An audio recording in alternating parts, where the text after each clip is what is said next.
Hi friends, welcome to దుర్గాస్ corner Telugu. ఈరోజు వీడియోలో అండి బియ్యంతో అందమైన ఫ్లవర్ వాస్ తయారు చేసుకోవచ్చు. ఇది ఏ విధంగా తయారు చేయాలో ఈరోజు వీడియోలో చూద్దాం. ఇవి స్టోర్ బియ్యం అండి. ఈ బియ్యంలో మనకు నచ్చిన కలర్ని ఈ విధంగా కలుపుకోవాలి. ఇవి ఫ్యాబ్రిక్ కలర్స్.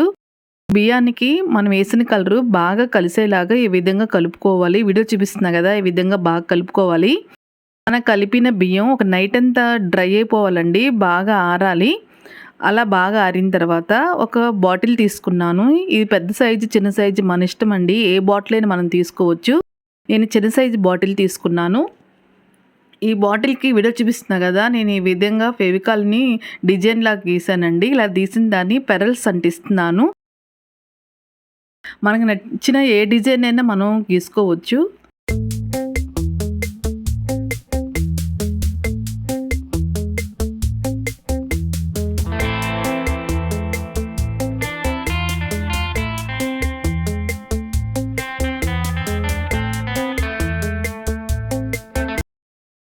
ఇలా అంటించి అయిపోయిన తర్వాత ఇది బాగా ఆరాలండి.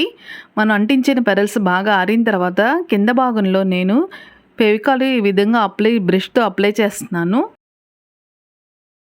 ఇలా అప్లై చేసిన తర్వాత గ్రీన్ కలర్ బియ్యం కలిపాం కదా, దాన్ని ఈ విధంగా అంటిస్తున్నానండి. ఈ విధంగా అంటించుకోవాలి. 2 టైమ్స్ అంటించుకోవాలండి. 1 టైం అంటే అంతగా బాగా అంటదు. 2 టైమ్స్ అంటించుకోవాలి.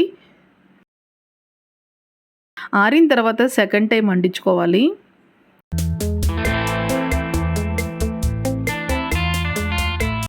ఇలా కింద భాగంలో గ్రీన్ కలర్ అంటిస్తున్నాను. పై భాగంలో ఇదే విధంగా ఫెవికాల్ని అప్లై చేయాలి. ఇలా బాటిల్ మొత్తానికి ఫెవికాల్ అప్లై చేసి ఈ గ్రీన్ కలర్ బియ్యాన్ని అంటిస్తున్నానండి.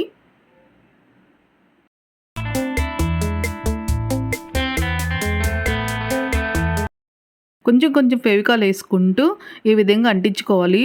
మొత్తం బాటిల్ మొత్తం ఒకేసారి ఫెవికాల్ అంటించకూడదు. కొంచెం ఫెవికాల్ అంటించడం, తర్వాత బియ్యాన్ని అంటించడం, ఇలా చేయాలండి.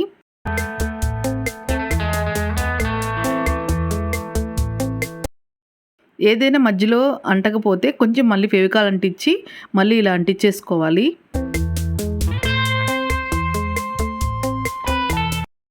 ఇలా అంటించిన తర్వాత ఇక్కడ ఆరెంజ్ కలర్ దగ్గర ఆరెంజ్ కలర్ పెయింటింగ్ ఒకసారి వేసుకోవాలి. కింద గ్రీన్ కలర్ దగ్గర గ్రీన్ కలర్ పెయింటింగ్ ఒకసారి వేసుకోవాలి. అప్పుడు మనం చూస్తానికి చాలా బ్రైట్గా కనబడుతుంది. ఇంతేనండి, చూసారు కదా ఎంత అందంగా కనిపిస్తుందో.